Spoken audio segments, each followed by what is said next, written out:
మరో breaking news చూస్తున్నాం. Polling కి ఒక్క రోజు ముందు పిఠాపురం వైసీపీ ఎమ్మెల్యే అభ్యర్థి వంగ గీతకు నిరసన సెగ తగిలింది. ఓటర్లు భారీగా ఆమె కార్యాలయాన్ని చుట్టుముట్టారు. వార్డుల్లో కొంతమందికి డబ్బులిచ్చి తమకివ్వలేదని ఆగ్రహం వ్యక్తం చేశారు. డబ్బులిచ్చేది వరకు కదిలేది లేదని ఆందోళనకు దిగారు. విషయం తెలిసి పోలీసులు రంగంలోకి దిగి ఓటర్లను చెదరగొట్టారు.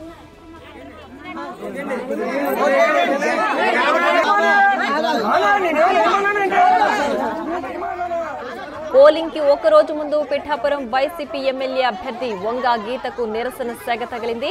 ఓటర్లు భారీగా ఆమె కార్యాలయాన్ని చుట్టుముట్టారు. వార్డుల్లో కొంతమందికి డబ్బులిచ్చి తమకు ఇవ్వలేదని వారు ఆగ్రహం వ్యక్తం చేశారు.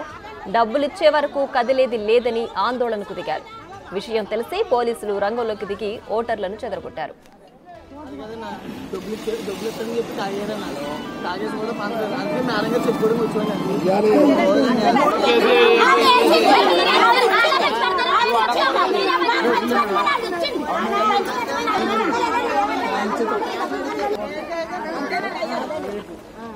చదువుకున్న వాళ్ళు కొద్దిగా బయట తిరిగారు తెలుసు బయట ఉండదు అది చెప్పడానికి వచ్చారు.